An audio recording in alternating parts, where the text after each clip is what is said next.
Hey guys, if you like my content, hit those like and subscribe buttons. It really helps me out. Thanks.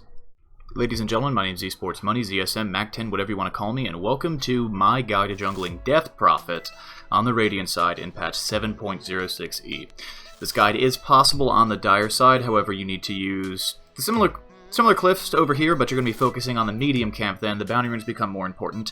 And don't think too much about this jungling guide. This is something that you expect to leave the jungle by about 5 minutes. The goal here is to rush a Null Talisman, have Phase Boots, and have an Iron Talon by about 5 minutes. The Iron Talon will help you throughout the game to get a little bit of extra farm, and it pays for itself in the form of getting additional farm from the jungle.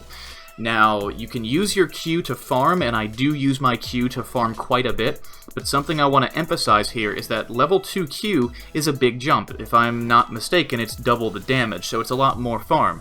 However, you're probably going to want to get a second point in your E, because Soul Siphon is the best spell in Dota right now. This spell is absolutely insane.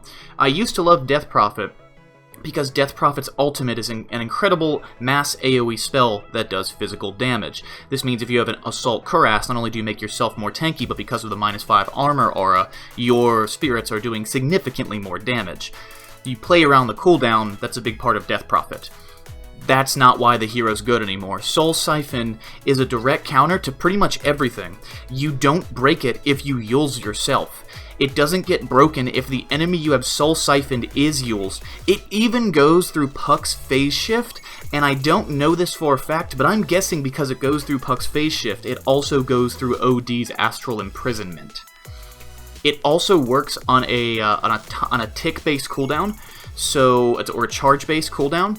So at level 2, you have 2 casts of it. At level 3, you have 3 casts. If you're in a team fight and you have this at level 4 and you haven't used it in a long time, so you have 4 charges, you can be soul siphoning 4 people on the enemy team at once. And this is good for offense and it's good for team fighting, but this basically means that if there's a team fight going on, you can't die. And you kind of have to be judicious with it so that you always have charges available. But it's really, really, really hard to kill you. And for this reason, I don't go Midas, because you have such an incredible power spike once you hit level 7 that I'm more concerned with fighting and pushing buildings than I am with farming. And I want that extra bit of oomph in the early and mid game to more easily fight. I think that's more important for the hero. Though the hero does scale great with levels and items, because the hero is so strong at level 7 with 4 points in your E, and because the hero generally is so ability based, I would say don't go for the Midas, go for movement speed. Windlace is a good call with this hero.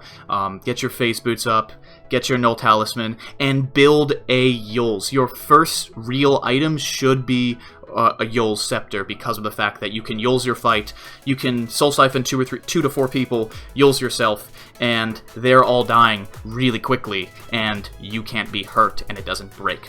So that's my guide for DP. You're basically just kiting and cliff jungling. Don't mess up your stack like I did a minute ago, and grab your bounty runes as quickly as possible. Again, the idea is Iron Talon, Null Talisman, and Phase Boots by roughly 5 minutes. I'm a little bit late in this guide because I messed up that stack, but it should be pretty 5:30 somewhere in that area.